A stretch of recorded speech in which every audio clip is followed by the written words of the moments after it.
Welcome, everybody. Thank you so much for joining us tonight for our presentation on how French flats change the way we live. I'm Andrew Berman, the Executive Director of Village Preservation. We are the sponsor of tonight's program, and we are very grateful to our co-sponsors, the East Village Community Coalition, the Lower East Side Preservation Initiative, and the Victorian Society of New York. And thank you so much for being here tonight. William, if you could just advance to the next slide.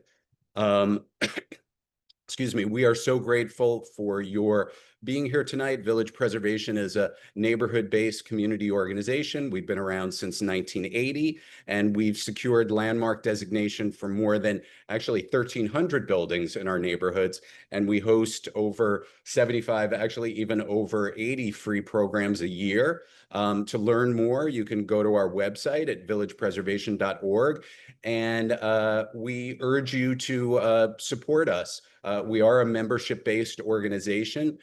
So William, if you can drop the link in the chat for if somebody does want to make a contribution, please do that. And that's a way of supporting us so that we can continue to do this wonderful, great programming, largely free and open to the public. And speaking of which, we have two wonderful programs coming up later in July, like this 6 p.m. Live virtual programs. On Wednesday, July 23rd, the original Chelsea Piers, New York's maritime Grand Central Terminal. And then on July 30th, we have a program about the Art Deco Centennial this year, a guide to the Jazz Age style in our neighborhoods, city, and world. And William will drop a link in the chat so that you can get more information about those and all our other upcoming and past programs. And I also just want to mention that tonight's program is we're holding it in coordination with our having launched our new virtual tour and story map guide to French flats. It's really an incredible resource, richly illustrated. Much of what you'll see tonight comes from this new virtual tour and map. William is going to drop a link in the chat to the map. So if you haven't checked it out already, please do, and certainly feel free to look at it and share it after the program is over to follow up.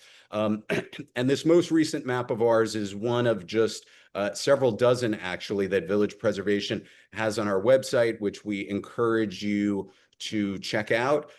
We have our civil rights and social justice map, our Greenwich Village Historic District map and tours, our East Village building blocks and South of Union Square map and tours, our guide to Greek Revival architecture, our Fifth Avenue 1824 to today, maps covering everything from the hip hop history of our neighborhood to Art Deco, which of course the upcoming program focuses on as well, women's suffrage history, and 60 years of landmark designations in our neighborhood, as well as a series of maps that look at great landmarks throughout New York City and their origins in and connections to our neighborhood, our Beyond the Village and Back maps. So actually, what I'm now going to do is I'm going to turn things over to Dina Tace-Winter, who's going to begin the presentation for tonight's event. And then I will follow her. And just by way of introduction, Dina is a historic preservationist, writer, and Village Preservation's own Director of Research and Preservation. A native New Yorker and Greenwich Village resident, she holds an MA in Historic Preservation and Cultural Heritage Management from the University of York in the UK, and a BA in Music History from the University of Rochester. So Dina, take it away. Great. Thank you so much, Andrew, and great to see so many people here on this hot and somewhat stormy evening. I'm so glad you could all join us. So as Andrew said, I'll be giving kind of an introduction and overview to what we're going to be talking about this evening, and then Andrew will pop back on in a few minutes to delve a bit deeper into French flats in our neighborhoods and some more details and relating it to this incredible story map resource that we've recently created. So I wanted to start by saying if you've never heard the term French flats before signing up for this webinar, you certainly won't be able to say that by the end of today, but also you have certainly interacted with French flats if you either live in or have visited New York City or know anything about New York's residential living, which is primarily today apartment buildings.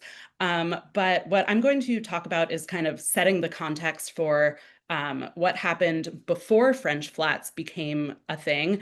And French flats were really the precursor to apartment living in New York City and the first iteration of New Yorkers of means starting to live in apartment buildings rather than in single family homes. These may also be kind of familiar views to some of you. These are some of the extant mansions and row houses in Greenwich Village. And so in the early to mid 1800s, when New York City was already kind of a bustling city, but much lower density than it is today, and still kind of growing and becoming what it would later be, um, New Yorkers of means all lived in mansions or as the city began to increase in density a bit in row houses since if you had a block that you needed to fill out with more people, you could squeeze a lot of mansions together and have them be the row house block that we know and love. So here are two examples from that time period. 131 Charles Street on the left is an address that might be familiar to some of you. It's a really important house built in 1834 that Village Preservation has been quite involved in advocating for and preserving. And then on the right here is a beautiful photograph by Bernice Abbott of the row houses along Washington Square North, built in 1829 to 1833. And so up until and through kind of the Civil War era, well-off New Yorkers were living in houses like this, single family homes. And I think it's worth noting also, today, some of these row houses over time have been subdivided so that there might be one apartment per floor. But when they were first built and during this time period, they were really only one family homes. So if you lived in a row house, the whole home was for your family. And that was really the only way that people of means thought it was worthwhile to live and to show your wealth and to be a prominent member of society. The only exception to that really is the concept of the boarding house or sometimes apartment hotels, which were sometimes, as you can see here at 45 Grove Street, row houses or mansions that were converted into boarding houses by the kind of mid-century. But these were really temporary solutions, and your goal was to live in a single family home if you had the means to do so. The alternative, and kind of part of why, if you had enough money, you didn't think apartment or multi-unit living was an acceptable thing, is the tenement. And so people who were less well off, people from poor communities, often immigrant neighborhoods, were crammed into tenement buildings. And so here on the left, there's a tenement that you can see from the photograph was captured circa 1940, but it's an 1800s tenement on East 7th Street. And then on the right, sometimes if a row house was no longer being used by the original family, the landlord would tenementize the house. So that's what you see here on this West 13th Street example. And there were, you can kind of tell that it's not in the best condition, and that's a more current photo, but actually the removal of the stoop and even the removal of a lot of the details, like the decorative elements that would have originally been above the windows in those horizontal bands that are called lintels, and the introduction of a fire escape, all point toward the conversion to the tenementization of this building. And I'm sure the reputation of the tenement precedes itself by now, but it was really poor, crowded conditions that were tough and didn't have a lot of amenities. In many cases, there wasn't running water, things like that. But then as we get toward the kind of later half into the final quarter of the 19th century, following the Civil War, New York City was expanding rapidly, and there were many contributing factors to this. Increase in population, certainly, but also construction factors. So on the left here, I'm showing the Tower Building, which was built in 1888 and was one of the very first cases using steel construction, a new method at the time that allowed people to build taller and faster. And this was located in today's financial district. But these types of buildings were beginning to crop up throughout Lower Manhattan. And the advent of the elevator and all of these different things made it both possible and desirable for real estate developers to build taller. Also, the introduction of the streetcar in 1832 and the first elevated rail in 1868, with several other elevated rail lines to follow. The subway wouldn't come into play until a little bit later, but this initial entree into mass transit also meant that these higher numbers of people could move faster and farther. And so all of that led to the idea that developers wanted to build more and create denser places. So while New York City did not have a model for this, continental Europe did. And that's in part for many factors you can imagine, such as they had centralized government sooner in many of these cities. They already had mass transit and denser populations.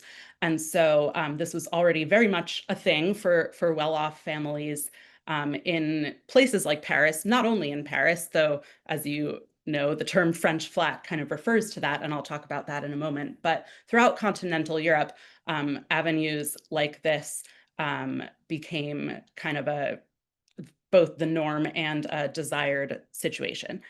And so enter Rutherford Stuyvesant, who was the great-great-grandson of Peter Stuyvesant and kind of the heir to the majority of the Stuyvesant family's, the prominent family's holdings. They had a lot of land in many parts of Manhattan. And Rutherford Stuyvesant had been on his grand European tour, and he returned to New York City following the Civil War. He came home, and he brought this concept back with him of the flat or apartment style living that could be a chic way to live. And so in 1870, he tried it out. He built what you see here, the Stuyvesant Apartments or Stuyvesant Flats. And they're no longer extant, and I'll get into that a little bit later, but they were there for about 80 to 90 years on East 18th Street near 3rd Avenue. And that location is important because, as I mentioned, the Stuyvesants had a lot of land, but Rutherford very particularly selected to build in Stuyvesant Square, which was already an upper class neighborhood. And so he found the location to be important. He also created very carefully this beautiful design that I'll talk about in a moment with a prominent architect. And the building was named the Stuyvesant, and it had amenities such as running water, which I mentioned tenements often didn't. And not only that, individualized plumbing in each of the 16 units that this building had, and washrooms in each private residence.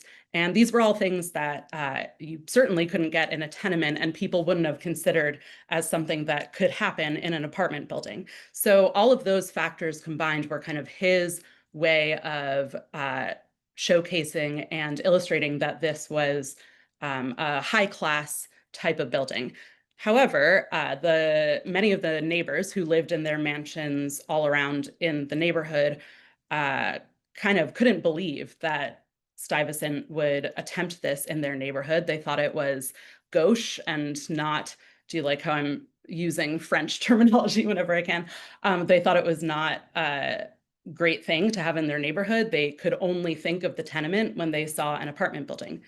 Despite that, All 16 units were rented out or leased out by the time it opened in 1870, and it actually was a great success. And some of the early tenants included author, illustrator, and cartoonist Oliver Brooke Herford, as well as landscape architect Calvert Vaux, who around that time was or had just recently designed Central Park along with Frederick Law Olmsted. And so you can see here the Stuyvesant apartment layout. It might be hard to see on some of your screens, but I wanted to share this to show that these were pretty large apartments with multiple um, uh, rooms within them, and they all had private amenities, as I said, and there was a courtyard with beautiful windows looking into it. And so all of these things made people start to realize that maybe it could be nice to live in this kind of building. As I mentioned, I wanted to talk about the architect of the Stuyvesant Flats, who also designed this building we're seeing here, the 10th Street Studio Building. The architect was Richard Morris Hunt, and he was the first American to study at the prestigious École des Beaux-Arts in Paris. And so Stuyvesant knew that he would be a great person to design his Parisian-influenced French flats. And this building here, the 10th Street Studio Building, is another reason. It was also designed by Hunt, and it was the first purpose-built multi-residence and studio space for artists in New York. So while it wasn't quite a typical apartment building that we would later think of as typical, it was sort of the precursor in 1857, even more than a decade before the Stuyvesant Flats. That was an exemplar of how you might have multi-units in a building and have it be a grand and luxurious situation. So from 1870, when Rutherford Stuyvesant built his very successful Stuyvesant Flats, it kind of exploded from there, and many prominent architects and developers started to build French flats in New York City. So here is one example. I'm just going to kind of briefly show a few examples, and then, like I said, Andrew will get into much greater detail about the French flats in our neighborhoods of Greenwich Village and the East Village. So this is the Dakota, very recognizable iconic example of a New York apartment building. It was built between 1880 to 84 by architect Henry Janeway Hardenberg.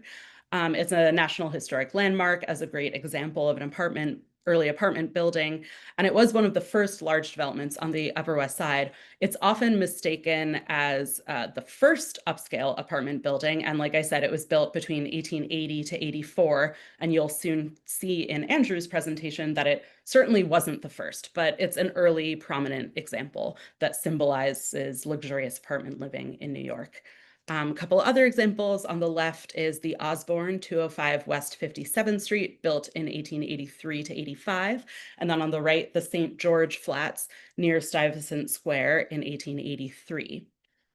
So I just, before I turn it over to Andrew, want to talk a little bit about kind of the way that people or developers were enticing these upper class residents to want to live in an apartment style building.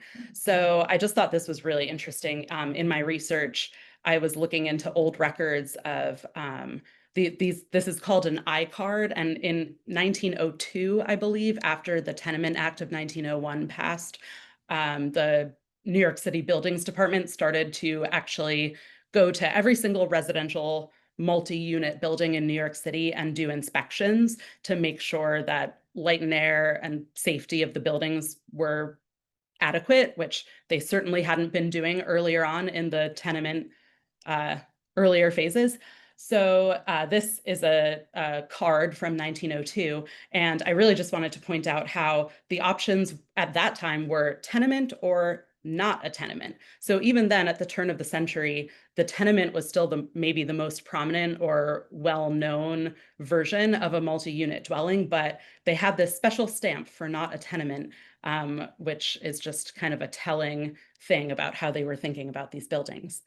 And then I found some great advertisements. On the left, you see advertising for 3 different French flats, and kind of the glamorous language they use to entice you to them. And then on the right is a showroom that started showing how you might lay out your French flat with the best furniture.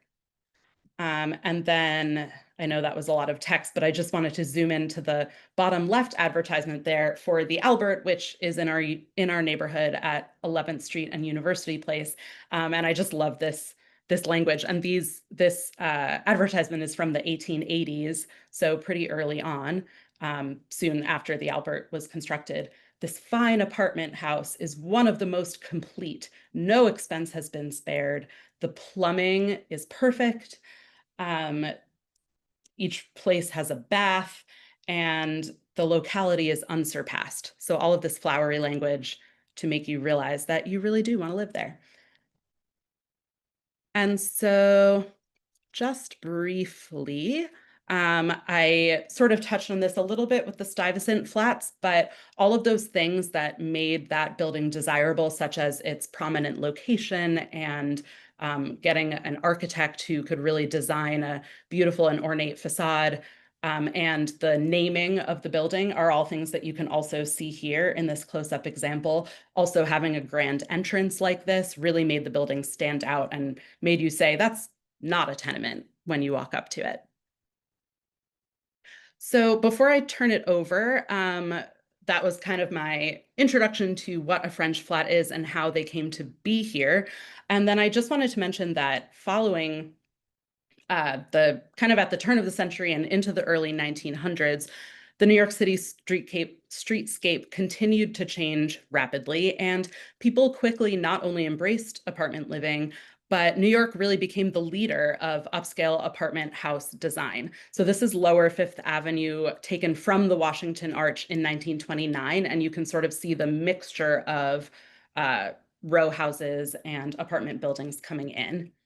And then here's just some examples. Into the 1920s, the penthouse was something that was invented in New York City, in part due to new zoning regulations that required setbacks, but that really inspired the creativity of architects to design these buildings where now the penthouse and the upper level apartments are where you want to be. They're the fanciest place. They're no longer where servants belong.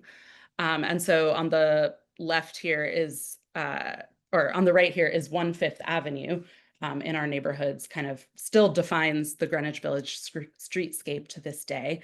And then this example is by architect Rosario Candela, who designed many of the prominent penthouse apartment buildings. This is on Park Avenue from 1929. And just a floor plan of a penthouse so you can see the terraces and kind of the grand scale of the layout. And then finally, this was an article that I found from 1922. So while all of those penthouse and grand apartment buildings were being constructed, there was this feature article in the New York Times about how the Stuyvesant Flats started it all.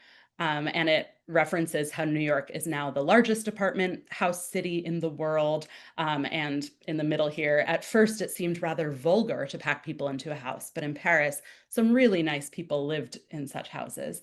And then also just the mention again of the building has steam and hot water and is soundproof, all of these amenities that made it desirable.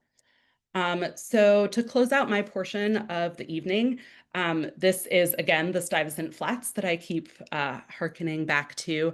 And I just wanted to briefly mention they were actually demolished in 1957 and replaced in 1960 by this building here. And 1957, 1960 was just a few years before the Landmarks Preservation Commission and the Landmarks Law came into being in New York City. And so that's just kind of a little nod to how important the work is that we and many of you do to preserve these historic and significant structures. And a lot of the French flats that Andrew's going to talk about maybe wouldn't be here if not for landmarks regulations. So now I'll let Andrew Berman, our executive director, take it away.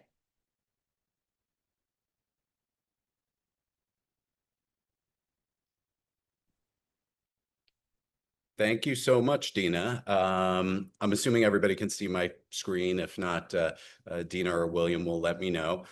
So I'm now gonna Dina's kind of given us the context. I'm going to take a closer look at some of the French flats that still survive in our neighborhoods of Greenwich Village and the East Village. Um, and actually this is just a selection of those that you'll see in the map. The map includes almost every, not every, but nearly every surviving French flat in those two neighborhoods, of which I have to tell you, doing the research for this, I was surprised at how many there are that are still there. So we're going to go through a bunch of them one by one. And first, just kind of look at where and how they appeared. So this is a map showing where the first French flats in our neighborhood appeared in 1870, just about the same time as the Stuyvesant was opening, just to the north.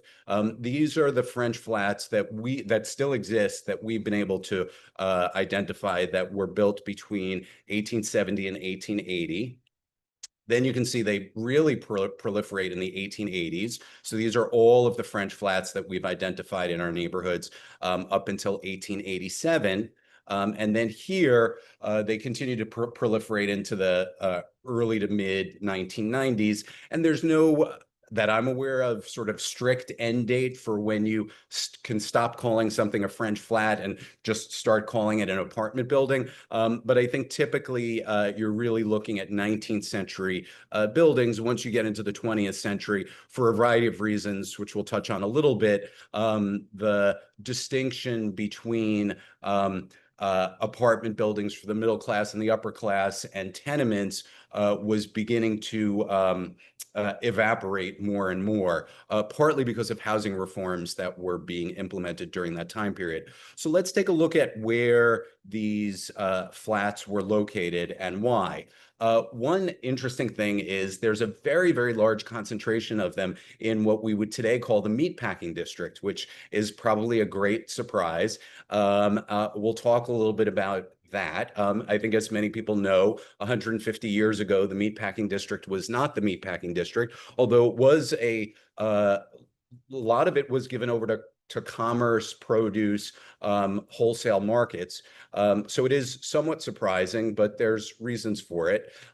You also see quite a few of these along 14th Street, which may also seem counterintuitive now, but in fact, 14th Street in the mid 19th century was one of the premier residential addresses in all of New York City. By the latter part of the 19th century, it was transitioning into more of a commercial hub. And so French flats actually made sense there because there was still some cachet in terms of living there, but it was becoming a more densely built up area. We definitely see a concentration of them in the lower Fifth Avenue blocks, just off of Fifth Avenue in Greenwich Village, from roughly University Place or so to Sixth Avenue. Those blocks in the late 19th century, even as the rest of the neighborhood was becoming much more working class, many, many, many more immigrants. The lower Fifth Avenue blocks were always the sort of premier addresses in the neighborhood. So it made sense that these more upmarket apartment buildings would be built there, as opposed to in maybe some other parts of the neighborhood where it was really more tenements that were proliferating. You also see quite a few of them just on the periphery of Washington Square, particularly to its west. There probably were actually quite a few to its east as well, but only one of them survives to this day. The blocks to the east of Washington Square by the 20th century became wholly industrial and commercial. And of course, Washington Square Park did have a considerable residential cachet and prestige to it. Although by the late 19th century, the area south of Washington Square Park had become an entirely immigrant heavy, working class to poor neighborhood, and also a big entertainment district. You also see a lot of these showing up around the small parks or squares in the neighborhood: Sheridan Square, Abingdon Square, Jackson Square. And then last but not least, you see a concentration of them around Second Avenue and Stuyvesant Street in the East Village, which, excuse me, into the 19th century, even as the East Village, even more quickly than Greenwich Village, became an area that was really overwhelmingly populated by immigrants, mostly poor and working class. The Second Avenue corridor in the area around Stuyvesant Square held on to its original, more well-to-do residents longer. And in fact, in the early 19th century, those addresses, and actually St. Mark's Place as well, were among the most prestigious in all of New York City. So let's take a look at some of the individual French flats, starting with those that were designed by big name architects with some particularly eye-catching designs. And we'll start with the Albert on University Place, which Dina mentioned at the end of her presentation. So this was designed by Henry J. Hardenberg, and it's a residential building now. A lot of people think of it as a hotel, but the main building here, the red building, was actually originally built as a French flat in 1881, 1882, actually earlier than the Dakota, same architect as the Dakota, and you can see some design similarities there. So the picture on the left is the way the building more or less looks today. This image is a couple of years old. The only real difference is there was a sort of more formal entryway over here facing University Place, which has since been removed, but otherwise the building is more or less intact. Now, the life of the building as a French flat was really only for about 5 years. By 1887, it was converted to a hotel. It was combined with this building over here, which was to its left, which was the St. Stephen's Hotel, and then which became subsumed into the Albert. And then the two buildings to its right, here and here, were built later, this in the early 20th century, this in the 1920s, as the Albert Hotel continued to expand. And these are some other works by that same great architect, Henry J. Hardenberg. The Dakota, which is often mistakenly thought of as the first French flats or the first upscale apartment building in New York. It's not, although it's clearly one of the greats and one of the sort of defining ones. Hardenberg also designed the Schermerhorn building on Lafayette Street, not too far from here in NoHo, and of course the Plaza Hotel on the lower right. Then we move a little farther east to 206, 208 East 9th Street. This is just at the corner of Stuyvesant Street. It's actually really is on Stuyvesant Street. It's unclear why the address is 9th rather than Stuyvesant Street, but be that as it may. And this was designed by George B. Post. And this is in the 1885, 1886. And it's really a striking building for two reasons. One is the really, really, really rich red brick, and Post did something here that he did in several other buildings, which is that he made it so that the mortar between the bricks was red like the bricks itself. So even though it was brick, it looked more like it was sort of kind of cut from a hole or carved from a rich red stone. There was this wonderful terracotta detail, which you can see over the doorway here, and the beautiful, beautiful gold leaf over the entryway.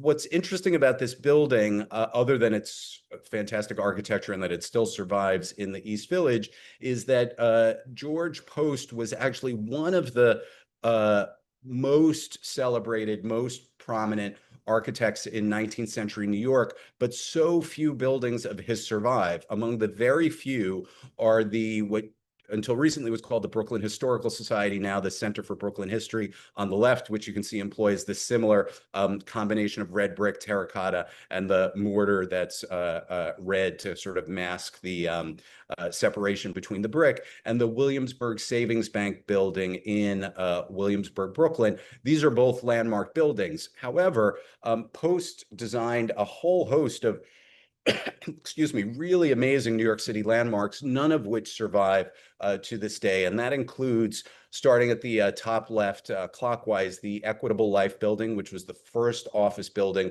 designed to use elevators. The Western Union Telegraph Building, which was the first 10-story building, the New York World Building, the very tall building in terms of the images, which was in fact the tallest building in the world when it was constructed, the New York Cotton Exchange, and the New York Produce Exchange. None of these buildings survive today, so we have very little of Post's work to still be able to celebrate and admire. Another very striking building here, heading a little bit further west, is at 331 West 12th Street. It's known as the Ardea, which I believe is Latin for, I think it's heron.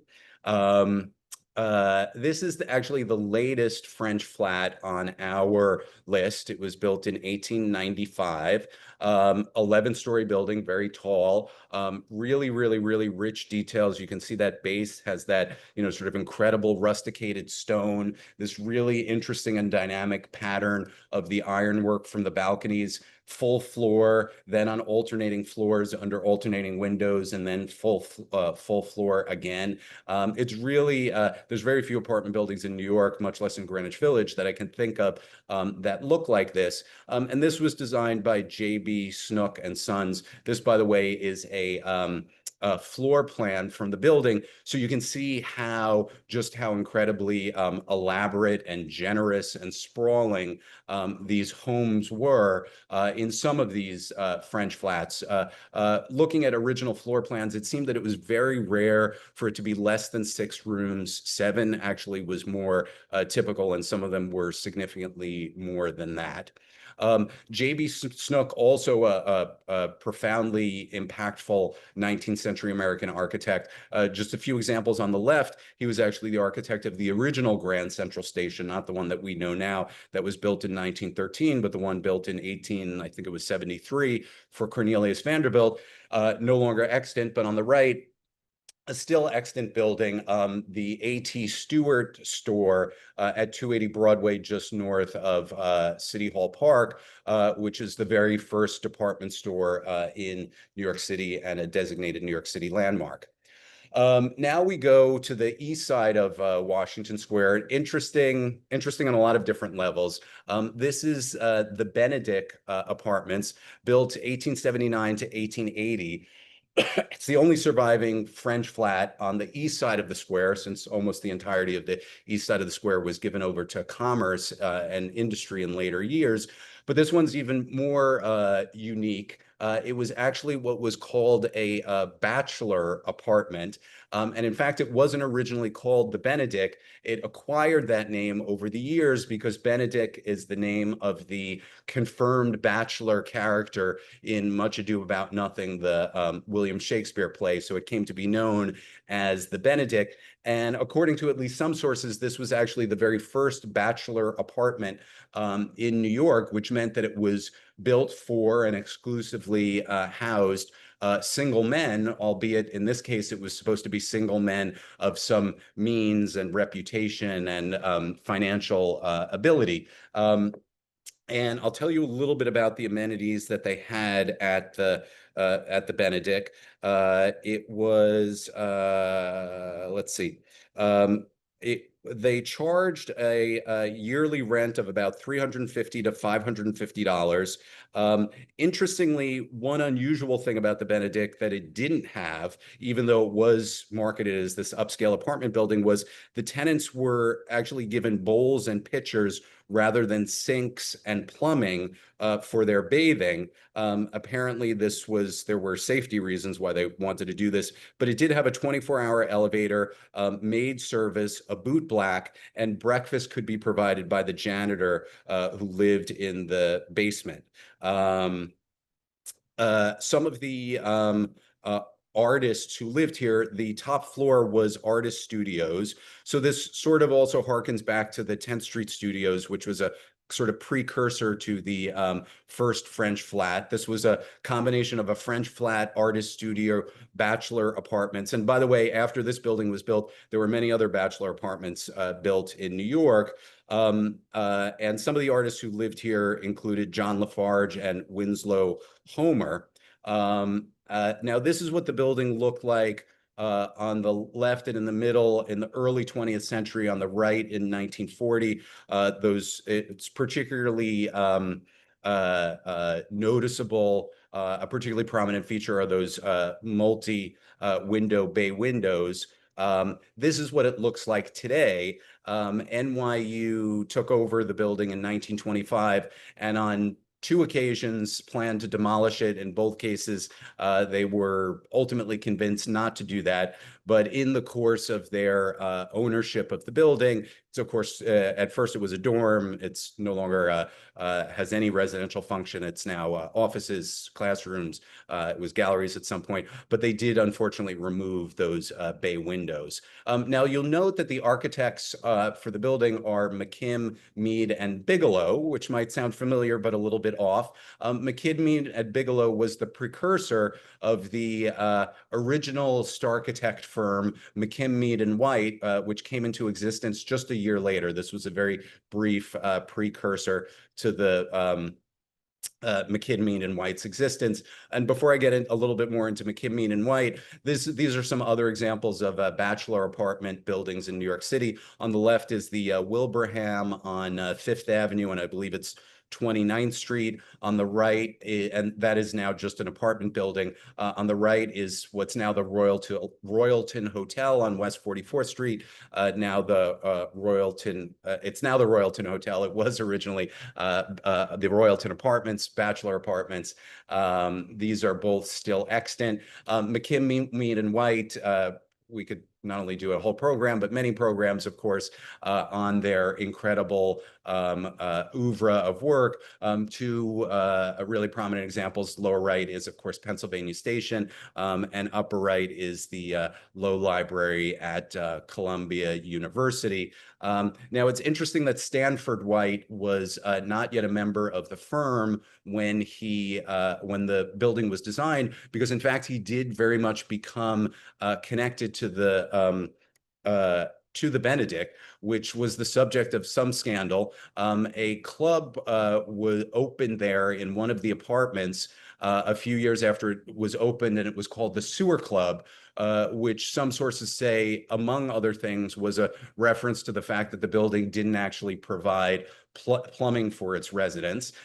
There were rumored to be other unsavory activities that took place there as well. And if you know anything about Stanford White, you can imagine. So as some interesting connections there as well.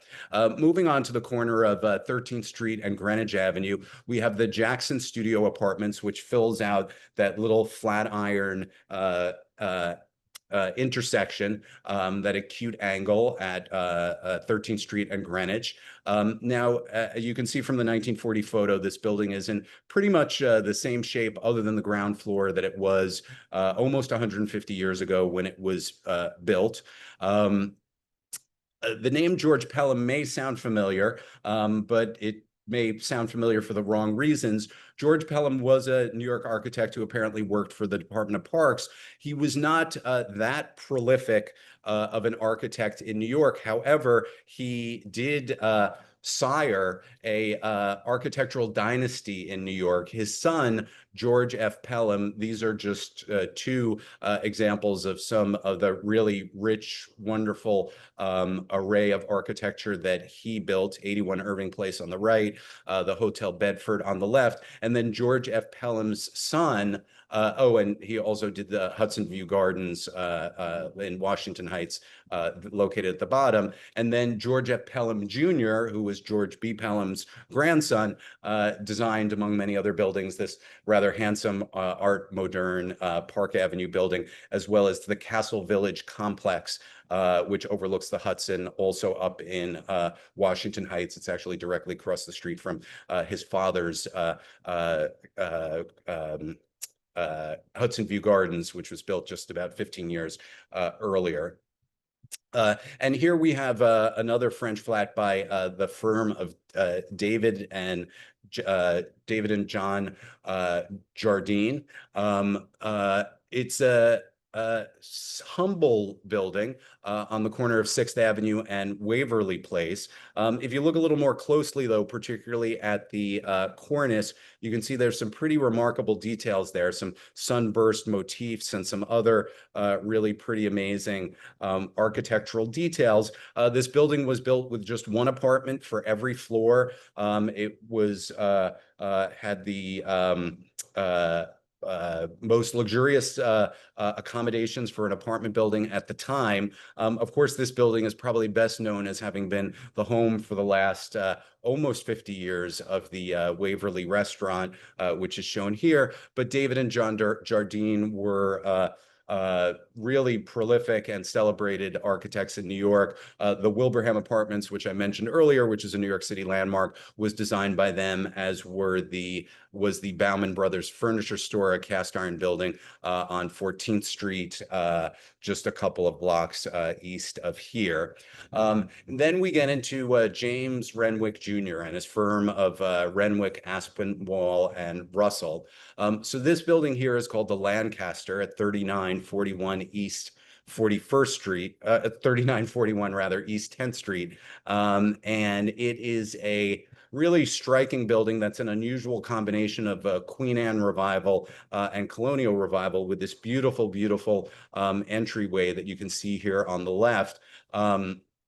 It was built at a time when these blocks, so this is between University Place and Broadway, were starting to transition to being more commercial.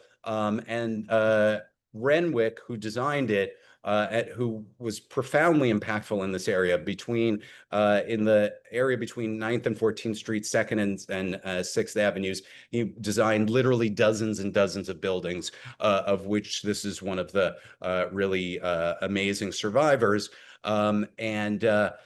His family, he was related to the Brevoort family, owned a lot of the land in this area, and they clearly commissioned him to design this French flat in the hopes of sort of stabilizing the residential quality and desirability of this part of town, which within a few years, those blocks east of University Place had been given over almost entirely to commerce and industry.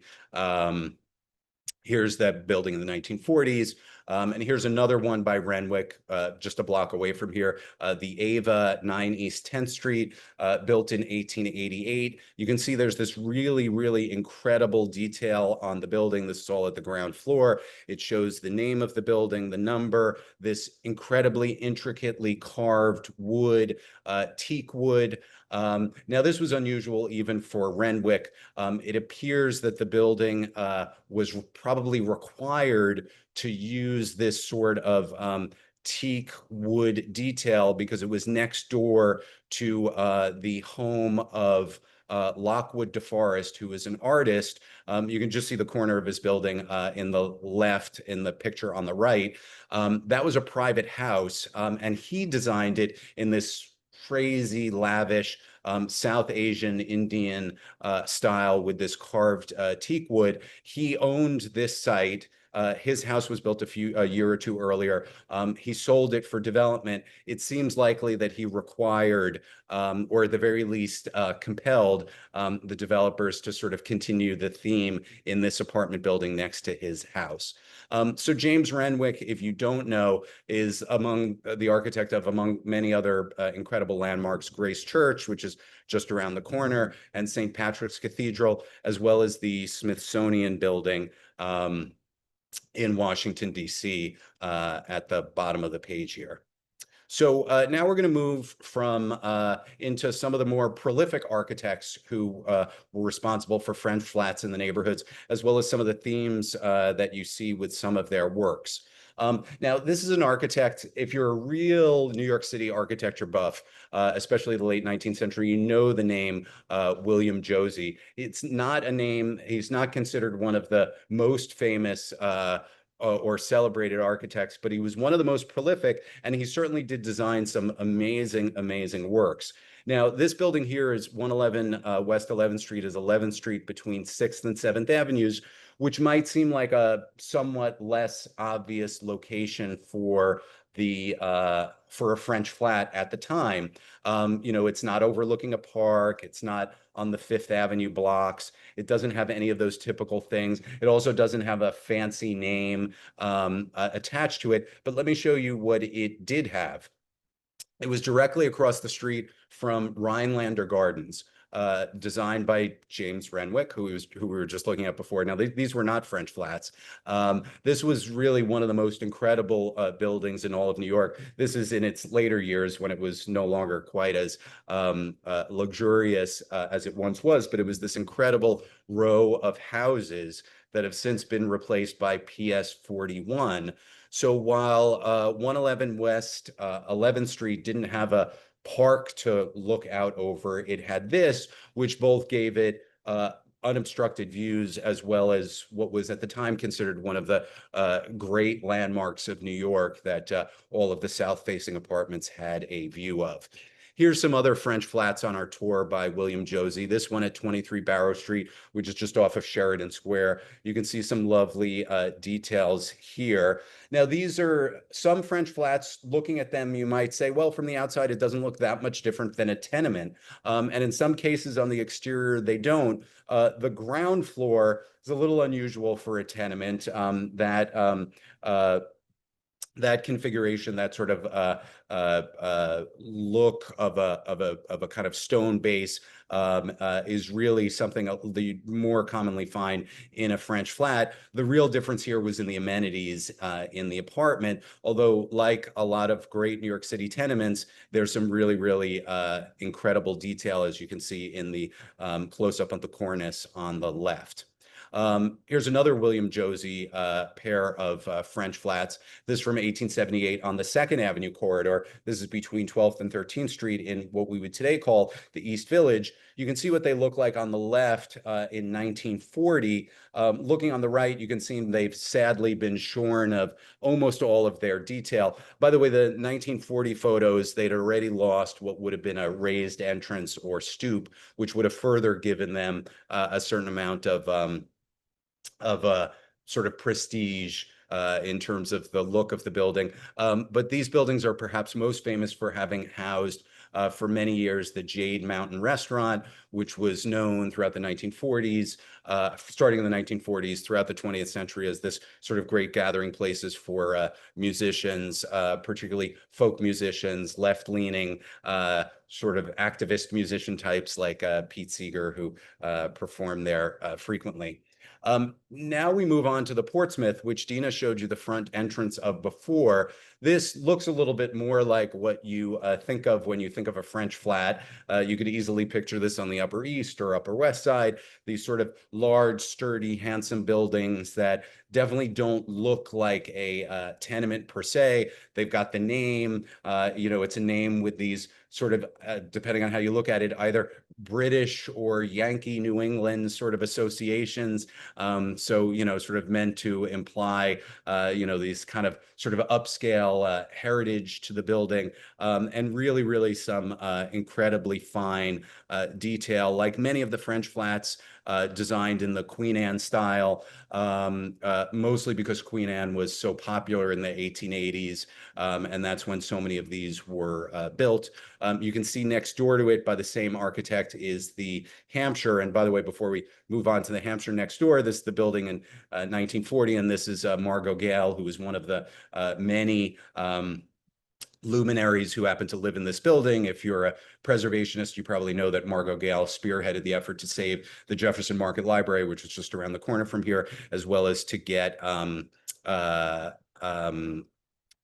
Soho landmarked and cast iron architecture to be appreciated. Ida Tarbell was another one of the great muckraking journalists, and Hans Hofmann were also residents of this building. And then next door here is the Hampshire from 1883. Same architect, but you can see he differentiated the two buildings. They have a little bit of a different style to them. So, no sort of monotony or repetition here, but certainly very compatible with one another. And like the Portsmouth, the Hampshire has this very elaborate and grand, welcoming or intimidating, depending on how you look at it, entrance, as well as the name with those associations that were mentioned before to sort of give an extra degree of kind of class or panache to the building. And here we have the Washington view. This is an interesting one as well. So this is at the southeast corner of Washington Square. And as I had mentioned, so on the corner of McDougal and West 4th, by Tom and Wilson. By 1890, when this was built, the south of Washington Square Park was already a largely immigrant district and a sort of honky-tonk entertainment district. So this was kind of pushing back against that tide to a certain degree. These were very expensive apartments with the latest amenities. I believe there were just 2 per floor. They did have these wonderful views over Washington Square. And just to sort of further upscale the building, in addition to calling it the Washington View, they made up this address, 39.5 Washington Square, which actually the building continues to use to this day. They didn't want to use McDougal Street. They didn't want to use West 4th Street. They created this address, 39.5 Washington Square, which is, by the way, a tradition, which, as many of us know, New York developers have continued as a way of trying to add some level of cachet to their buildings. And you can see the really incredible detail that went into the entryway, as well as other elements of the building. That's, carved wood, original to when the building was built in 1889, 1890 by the firm of Tom and Wilson. And here's how the building looked in the 1930s and 1940s. I believe the only thing that's changed is it doesn't have the flagpole on top anymore, but other than that, it is pretty much intact to its original configuration. Here's another Tom and Wilson building, the Hampton. Again, these, sort of very Anglophilic associations, which is interesting because of course, the English tradition was very anti apartment living. And it's interesting to see how in Europe, apartment living developed not in the United Kingdom, but really more on the continent. And in fact, in the Anglosphere, there was quite a bit of resistance to apartment living. So clearly here, this developer was sort of hedging their bets. This was a French flat, which hearkened to the continent and France and all of that, but they wanted it to have a little bit of, sort of Plymouth Rock, sort of solid American or English connotations as well. And you can see this entrance really is quite grand with these sort of Moorish or Art Nouveau details, these really interesting arches over the ground floor. It's lost its cornice, but most of the rest of those details are still there. Here's another Tom and Wilson building on 442 West 14th Street. In the picture in the top middle, it's the one on the right, not on the left, because we're going to get to the one on the left. This dates to 1890. I'm sure it's hard to imagine this as anything other than a meat market building, but in fact, this was originally built as French flats. We'll go into the history of this building and its next door neighbor, 440 West 14th, which is the one on the corner. That was built a few years earlier, different architect, James Cole. These 2 buildings, 440 and 442, they now both use the address 440. They were built separately, different architects, different times. They have since been conjoined, and they've been meat market buildings since at least the 1920s. Here they are in the 1940s. They'd already been conjoined and were meat market buildings. Interestingly, while 440 and 442 weren't originally conjoined, 440 was built at the same time as another French flat that was its twin, that was built just to the south and that extended to 13th Street, which you can just see the corner of in this 1920s image here on the left. So this is basically its twin building that continued to 13th Street, which was demolished in the 1930s to make way for a Art Deco meat market building, which was then in the 2010s demolished to make way for a glass office building that's there now. Here's a few more of these interesting meat market French flats. This one designed by James Cole from the 1860s. Here's a picture of what it looked like before it had its top 2 stories chopped off.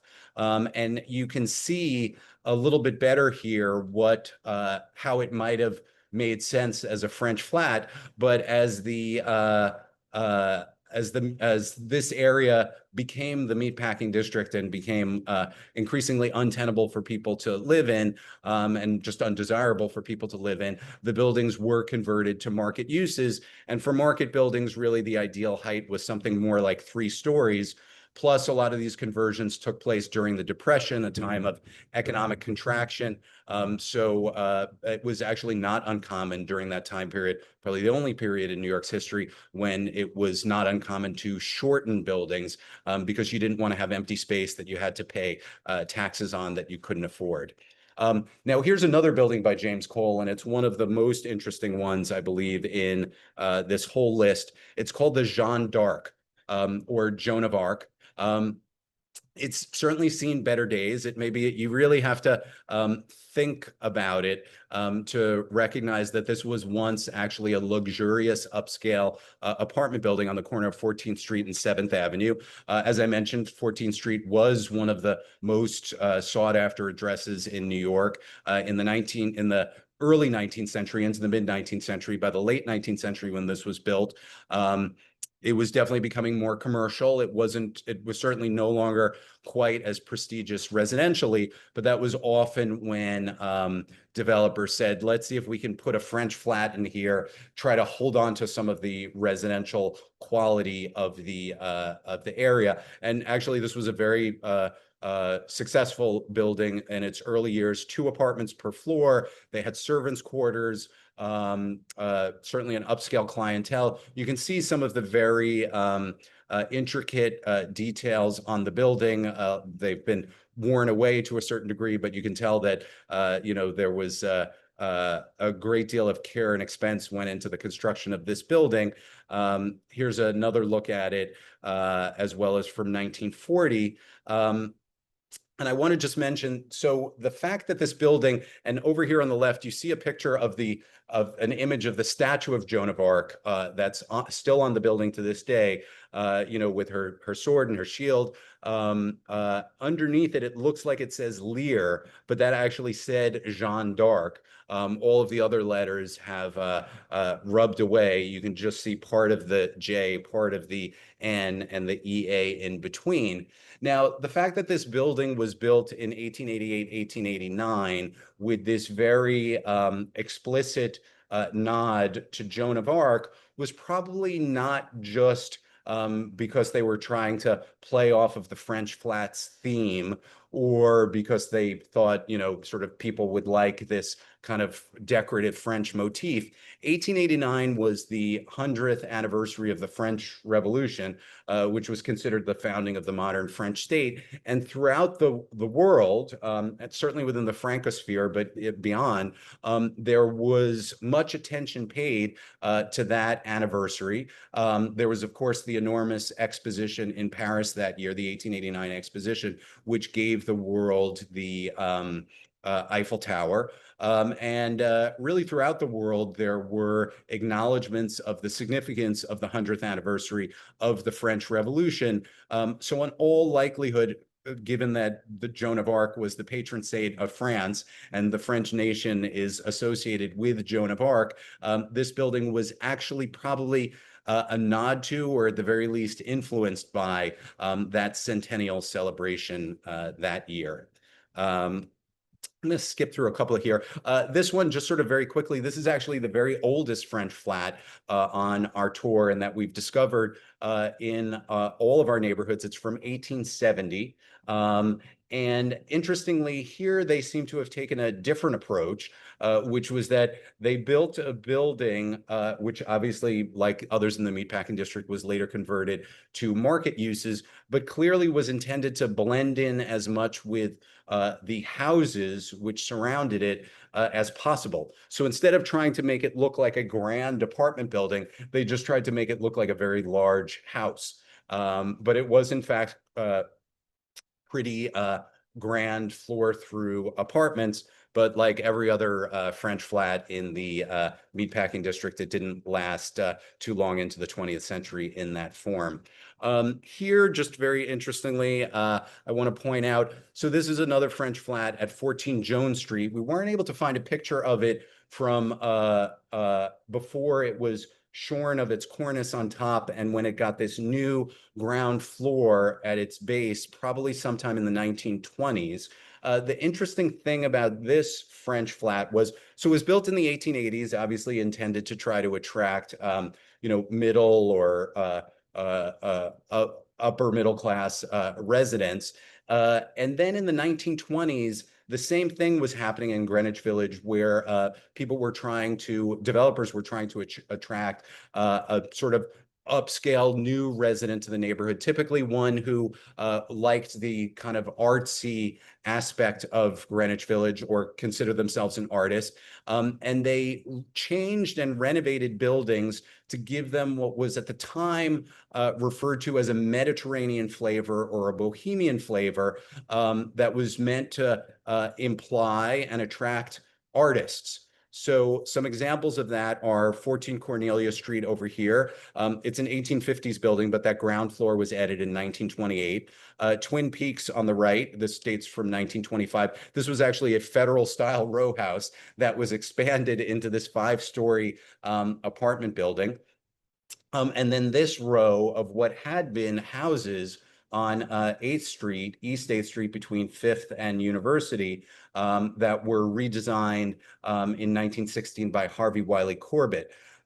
So interestingly, this building was originally built as this French flat phenomenon that was intended to try to attract upscale residents. And then by the 1920s, they gave it a makeover in its new form with this ground floor that was sort of updated to the new fashions of the day, that was being utilized elsewhere in the village to try to attract upscale residents as well. So very quickly, just want to talk a little bit about the impact of French flats. Dina hit on this as well. It made multiple unit apartment living accessible for New Yorkers of all classes, with a profound impact upon the environment, density, mass transit, etc. These two fed off of each other. The mass transit that was being created, the infrastructure at the time, and the large-scale immigration meant that land values were going up, up, up. So it was no longer economical to either build or maintain single family homes in the center of the city when, these were places that could be reached by thousands of people on any given day. At the same time that people then started building apartment buildings in the middle of the city, meant that it got much denser, which is, from an environmental point of view, up to a certain point, a good thing, because people didn't have to travel as great of distances in order to get places,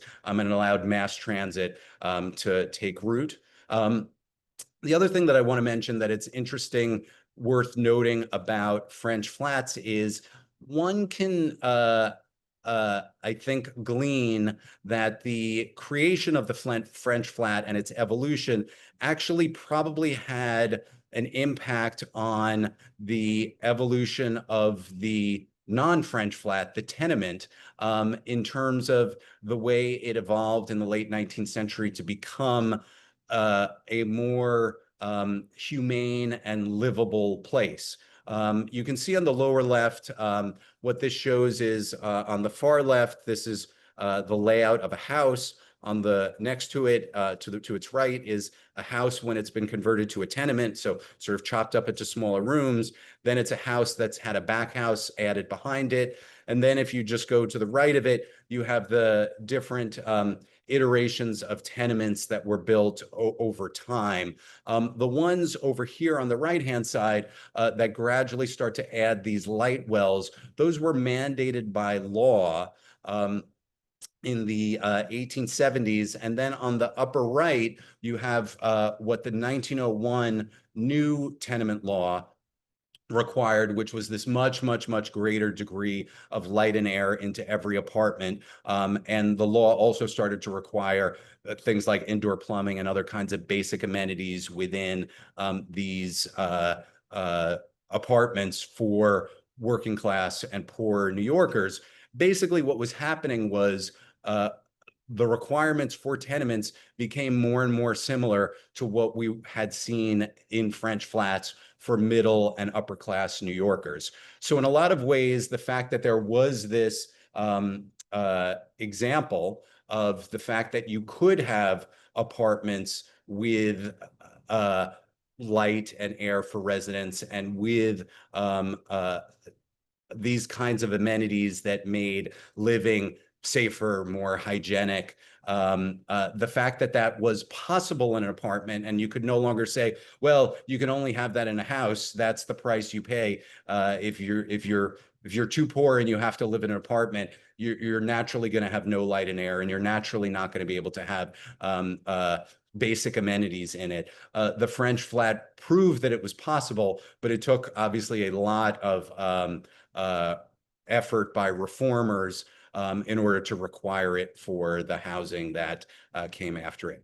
So that is the end of my presentation, and I will stop share. And I will ask Dina to rejoin me. And if you haven't put your questions in the Q&A, now's the time to do it. And we are going to take a look and respond to some of the questions we have here. So first one I see is, would the fire escapes have been included when the buildings were originally built? Well, interestingly, as you may have noticed, a lot of the French flats don't have fire escapes and never did. Fire escapes are required when you didn't have two fireproof means of egress. A lot of these buildings, because they were French flats, actually did. For those that didn't, sometimes the fire escape might have been original. Oftentimes the fire escapes were added later due to new fire code requirements, a lot of which only came into effect in the 20th century rather. And Dina, I don't know if you have anything that you want to add on that. No, agree with you on that one, but happy to weigh in on other questions. Okay, great. All right, so the next one in here says, interesting to see from a modern perspective how some of these French flats appear to brush against what we think of as a tenement from appearances. The Jeanne d'Arc in particular, I always regarded as a tenement with some added decoration. Thanks for the clarification. Yeah, one of the things that I found interesting as I was doing this was some of these buildings on the exterior, you wouldn't necessarily immediately be able to distinguish it from a tenement. And I have to say some of that is because, some tenements have these really beautiful florid and very elaborate details on the exterior. It's on the interior that they were so Spartan in terms of what they afforded people, whereas the French flats were much more ample, much more generous in terms of what they afforded residents, whether it was the breadth of the apartment, multiple rooms, big windows that faced streets as opposed to small, narrow shafts. But then, of course, the things like the plumbing. And Dina, I know you've looked a lot into and spoke about what some of those amenities are. I don't know if you want to mention some of them. Yeah, well, in that one iCard that I showed with the not a tenement stamp, we found those original early 1900s cards for every single one of the buildings that you presented on, Andrew, in our neighborhoods. And most of them have the original layout shown. And I just thought it was really interesting, the kind of way they would phrase and indicate things. So it would show, in most cases, there was Not in all, but in most cases, there was only one apartment per floor. So that contributed to the spaciousness of it and was very different than from what a tenement would be. And specifically, they would indicate whether there was a public shared water closet or bathroom in the hall or whether it was in the individual units. And in almost every case for the French flats, it was in unit. And I also thought your final slide, Andrew, was so interesting, showing the evolution of the tenement. I mean, I'm sitting here presenting to you from an original tenement building, and over time, things have kind of melded, and now I just think of it as an apartment, but it was originally a tenement. And so, like when we talk about how the Jeanne d'Arc maybe almost looks like a tenement, there was this sort of similarity between some of them.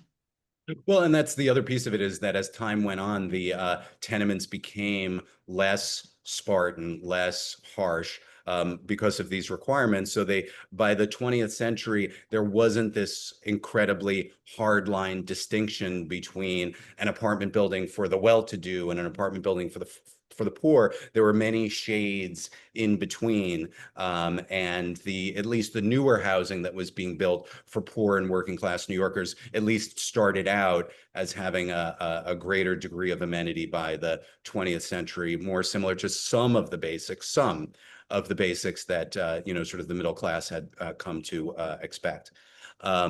So there's some other really interesting questions in here. Are any interiors intact? Some yes, some no. I've definitely seen some where it seems as though the floor plans remain fairly similar, although as we all know, in Manhattan, floor plans change over time. You get somebody who moves in and wants to stay where they are, but their bank account is growing, so they buy the apartment next door, and now it becomes a double. But Dina, anything in particular you noticed from looking at the iCards and the floor plans, in terms of how much they did or didn't change over time?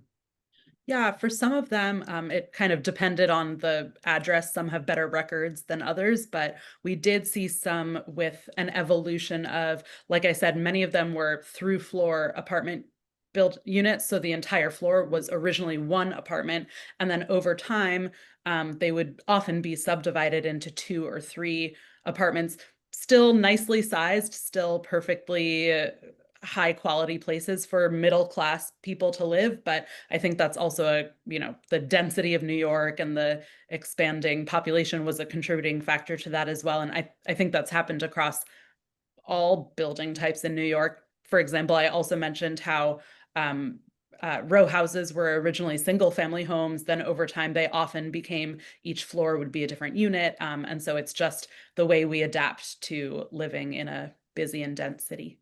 Right. Yeah, I think the expectations about how much space you had changed in New York in the late 19th and into the 20th century. The expectations about how many square feet you had definitely, I think, went down. Partly because the city just got so big and so dense. So, and I guess in some cases that was definitely reflected.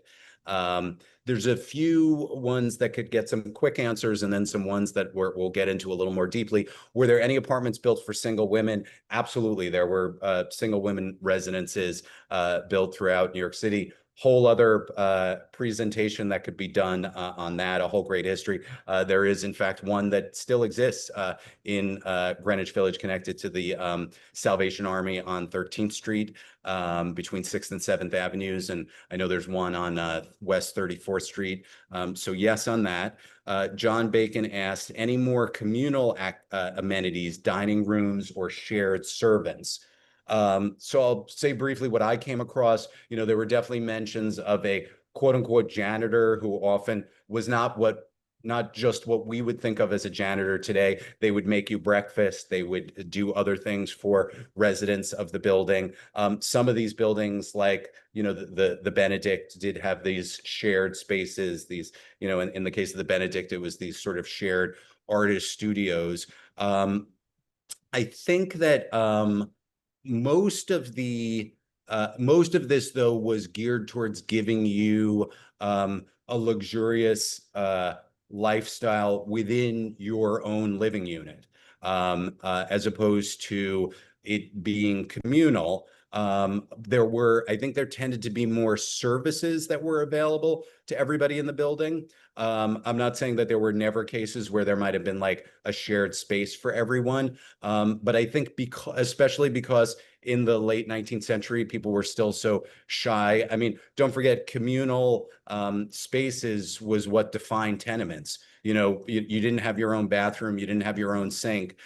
So part of what the French flats, I believe, were in many cases trying to do was to say you had the sort of self-contained life that was more similar to what you could get out of a house. But Dina, I don't know if there's any other particulars you noticed when you were doing your research.